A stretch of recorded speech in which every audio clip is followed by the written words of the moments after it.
نحمده ونصلي على رسوله الكريم. أما بعد فأعوذ بالله من الشيطان الرجيم. بسم الله الرحمن الرحيم.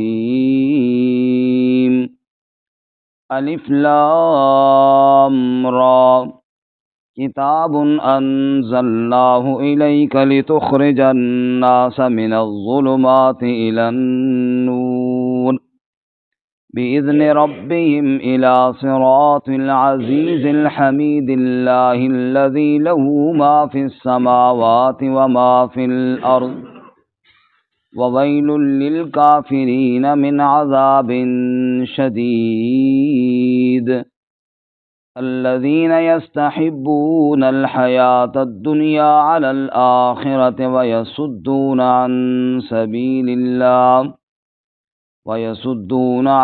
سبيل الله ويبغونها عوجا أولئك في ضلال بعيد.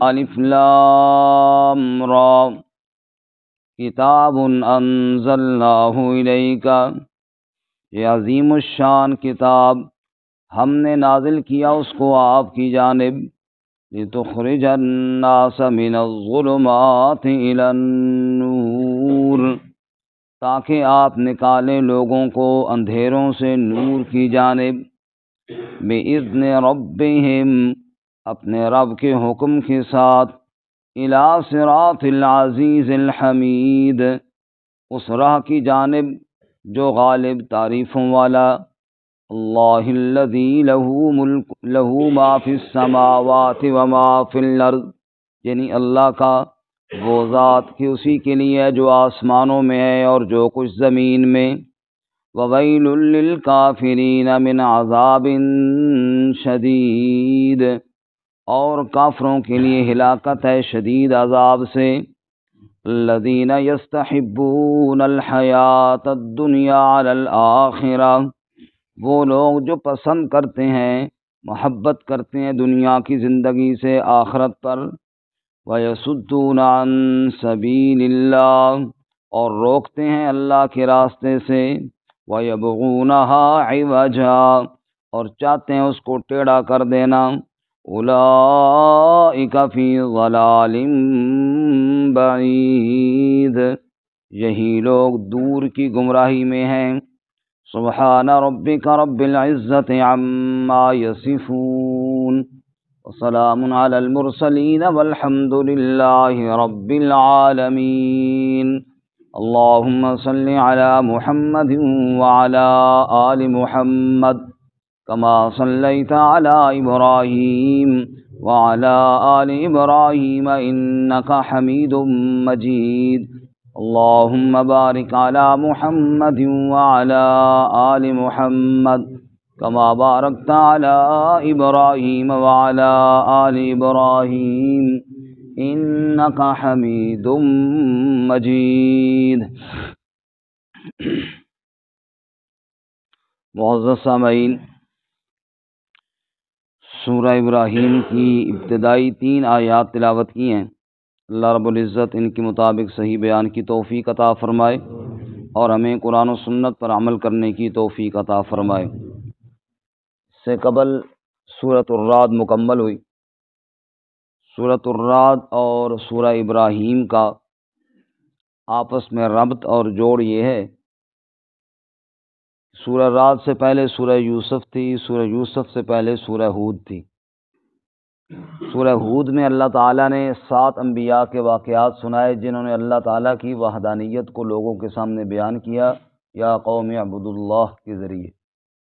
اس کے بعد سورۃ یوسف میں فرمایا کہ اسی مسئلے کو حضرت یوسف علیہ السلام نے جیل کے دوستوں کے ساتھ جیل کی کوٹھری کے اندر بھی بیان کیا۔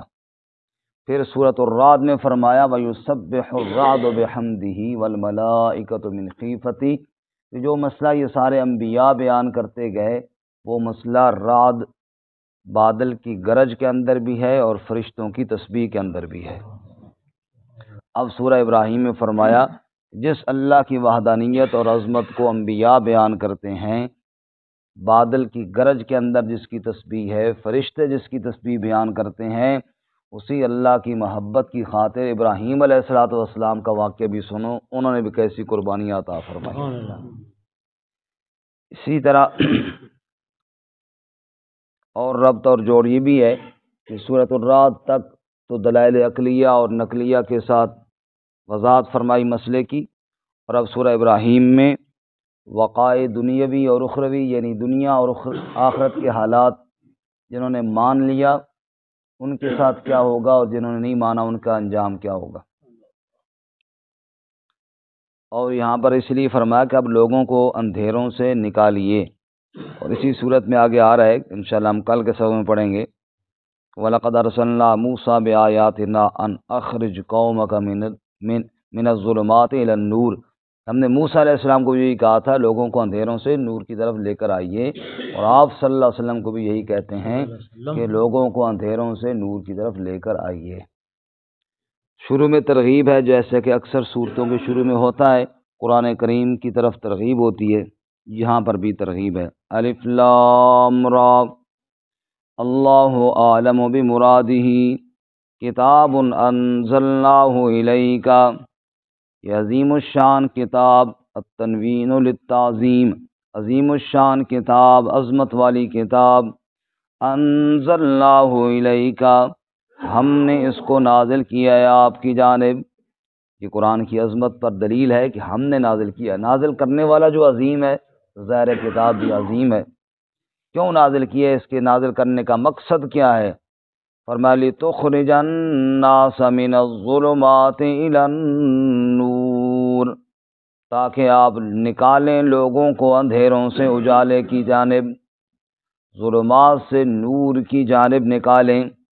اور قرآن مجید میں ظلمات جمع استعمال ہوا ہے اور نور واحد استعمال ہوا ہے، کیونکہ اندھیرے تو بہت ہیں، کہیں کفر کا اندھیرا، کہیں شرک کا اندھیرا، کہیں ظلم کا اندھیرا، کہیں جہالت کا اندھیرا، نور ایک ہی ہے، نور ہدایت، نور ایمان اور نور اسلام، بس وہ ایک ہی ہے۔ فرمایا لِتُخْرِجَ النَّاسَ مِنَ الظُّلُمَاتِ إِلَى النُّورِ، ہم نے عظیم الشان کتاب اس لیے نازل کی تاکہ اس کتاب کے ذریعے لوگوں کو اندھیروں سے نکالیے، کس جانب؟ إِلَى النُّورِ، نور کی جانب نکالیے۔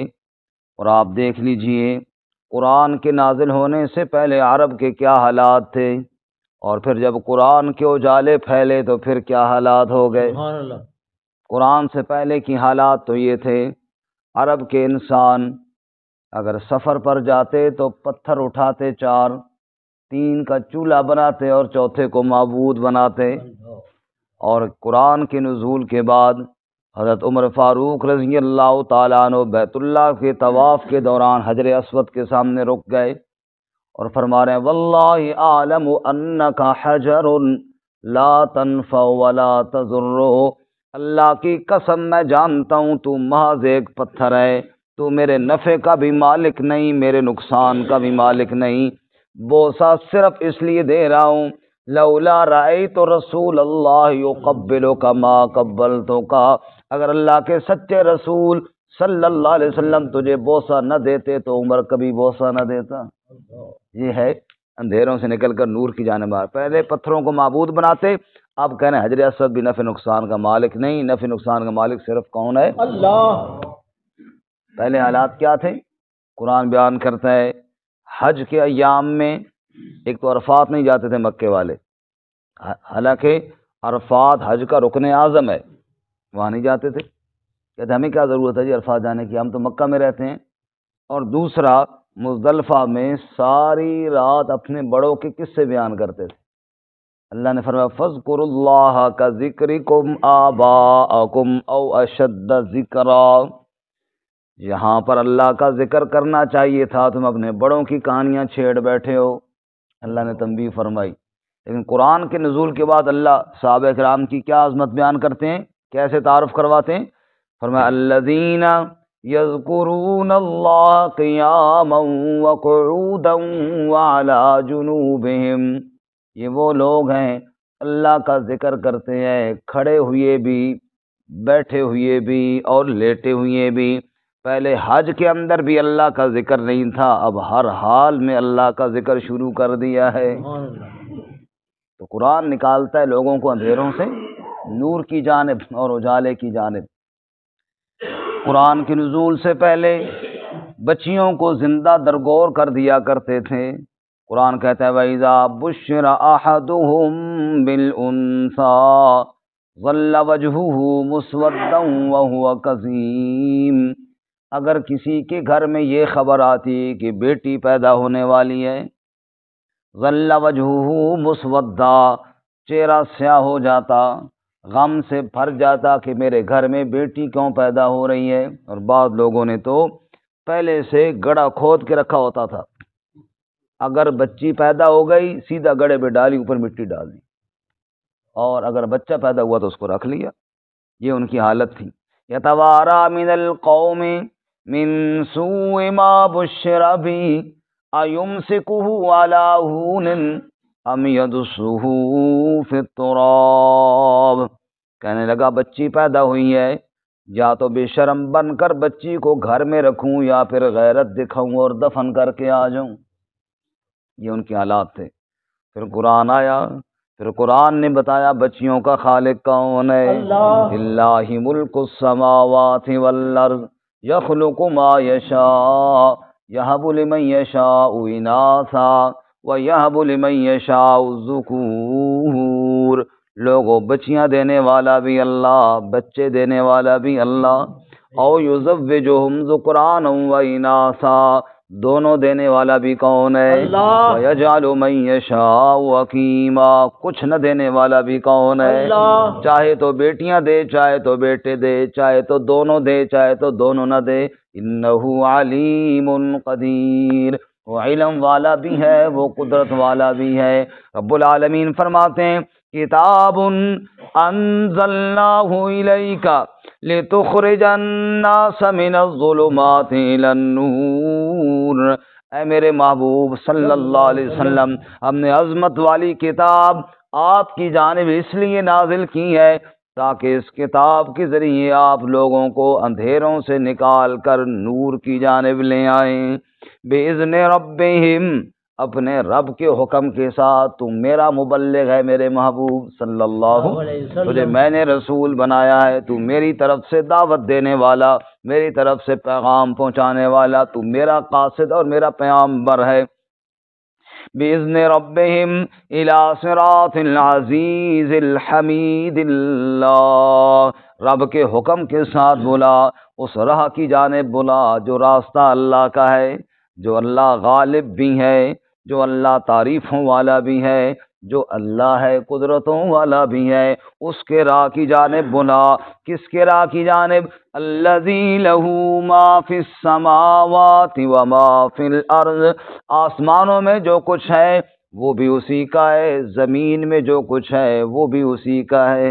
پوری کائنات کا تنہا مالک کون؟ اللہ۔ اسی کی راہ کی جانب بلا جو اکیلا مالک ہے، جیسے خالق اس کے علاوہ کوئی نہیں، ایسے مالک بھی اس کے علاوہ۔ وَوَيْلٌ لِّلْكَافِرِينَ مِنْ عَذَابٍ شَدِيدٍ، اور ڈرا میرے محبوب صلی اللہ علیہ وسلم، کافروں کے لیے ہلاکت ہے، ان کو ڈرا، من عذاب شدید، شدید عذاب سے، دردناک عذاب سے، اور جس میں کوئی تخفیف نہیں ہوگی۔ فذوقوا فلن نزیدکم الا عذابا، چکھو عذاب، عذاب بڑھتا ہی جائے گا، اس میں کمی کوئی نہیں ہوگی، اتنا شدید عذاب، اللہ اس سے محفوظ فرمائے۔ آمین۔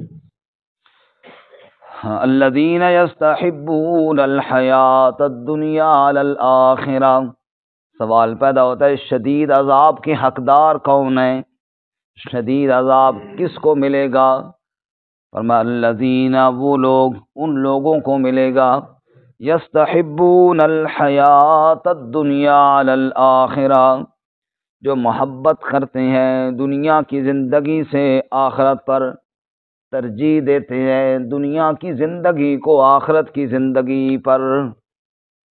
اب یہ ایک بہت بڑا معیار اور کسوٹی ہے کہ میرے سمیت ہر بندہ اپنے گریبان میں جھانکے کہ مجھے اللہ تعالیٰ نے جو صلاحیتیں دی ہیں، مجھے جو اللہ تعالیٰ نے وقت دیا ہے، جو صحت دی ہے، اس کو میں دنیا کے لیے کتنا خرچ کر رہا ہوں اور آخرت کے لیے کتنا خرچ کر رہا ہوں۔ الذین یستحبون الحیات الدنیا علی الآخرہ، اگر آخرت کی ترجیح ہے، دنیا کو میں نے ثانوی درجے میں رکھے پھر تو اچھی بات ہے، لیکن اگر دنیا کو مقدم رکھا ہوا ہے اور دنیا کی خاطر میں آخرت کو قربان کر دیتا ہوں تو پھر سن لیجئے قرآن کیا کہہ رہا ہے۔ فرمایا الذین یستحبون الحیات الدنیا علی الآخرہ، انسان کی دوڑ لگی ہوئی ہے دنیا کی خاطر، دوڑ لگی ہوئی ہے دنیا کی خاطر۔ یہ معذرت کے ساتھ ڈاکٹر بننا تو چاہیے، بالکل اس میں اچھی بات ہے، اکثر ڈاکٹر حضرات بیٹھے ہیں، لیکن یہ سوال یہ پیدا ہوتا ہے کہ ہر بندہ ڈاکٹر بننے کا کیوں شوق رکھتا ہے؟ کیا اس لیے کہ عوام کی خدمت کرے یا اپنے نوٹ چھاپے؟ دیکھو نا، ترجیح دیکھیے، صرف اس لیے کہ جناب آگے دنیا کی زندگی بڑی، اگر واقعی ساتھ یہ نیت بھی ہو کہ انشاءاللہ میں عوام کی خدمت بھی کروں گا تو پھر تو دنیا آخرت دونوں بن گئے نا، پھر تو بہت اچھی بات ہے۔ لیکن عمومی طور پر اگر آپ یہ دیکھیں تو آپ کو میرے خیال میں 99% یہی نظریہ ملے گا کہ بس دنیا کمانی ہے تاکہ خوشحال ہو جائیں، یعنی اسی کام میں اگر ساتھ یہ سوچ ملا لی جائے کہ بھائی دنیا میں بھی لوگوں کی خدمت کریں گے تاکہ اللہ راضی ہو جائے، تو کام وہی ہے، لیکن کیا ہے اس میں دنیا آخرت دونوں کی بھلائیاں اور خوشحالیاں نصیب ہو جائیں، لیکن سوچ صرف ہم نے دنیا تک کی رکھی ہوئی ہے، آخرت کے بارے میں تو سوچا ہی نہیں ہے کہ میں کوئی ایسا کام بھی کروں جو مرنے کے بعد بھی میرے کام آئے، کوئی ایسا کام کروں جو دنیا اور آخرت میں میرے کام آئے۔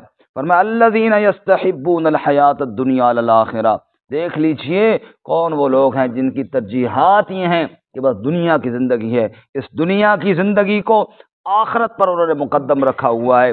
وَيَصُدُّونَ عَن سَبِيلِ اللَّهِ، اور ان عذاب والوں کی دوسری نشانی یہ ہے وہ اللہ کے راستے سے روکتے ہیں، اللہ کے راستے سے روکتے ہیں۔ اس دور میں بھی آپ دیکھ لیجئے، اگر کوئی نوجوان اللہ اسے توفیق دے وہ اللہ رسول کی بات سن کر عمل کے لیے تیار ہو جائے، کبھی برادری میں کوئی آ جاتا ہے وہ ابھی تیرا وقت نہیں، داڑھی رکھنے کا بڑا ٹائم پڑا ہے، ابھی جناب بہت وقت ہے، تو کن کاموں میں پڑ گیا ہے، اپنے مستقبل کے بارے میں سوچ۔ مستقبل کے بارے میں سوچنے کا کیا مطلب ہے؟ یعنی دنیا کی زندگی اچھی کر لے، اللہ کے حکم دیکھے جائیں گے بعد میں۔ وَيَصُدُّونَ عَن سَبِيلِ اللَّهِ، روکتے ہیں اللہ کی راہ سے۔ دین کی طرف کوئی آنا بھی چاہے تو کبھی برادری رکاوٹ ہے، کبھی ماں باپ رکاوٹ ہے، کبھی بہن بھائی رکاوٹ ہے، کبھی دوست احباب رکاوٹ ہے، کبھی اپنے رکاوٹ ہیں، کبھی بیگانے رکاوٹ ہیں، بہت ساری رکاوٹیں ہیں۔ رسول اللہ صلی اللہ علیہ وسلم نے ارشاد فرمایا ایک وقت آئے گا کہ میرا ایک امتی میری سنت پر عمل کرنا چاہے گا اور مشکل اتنا ہوگا جیسے آگ کے انگارے کو مٹھی میں پکڑنا مشکل ہے، جیسے آگ کے انگارے کو۔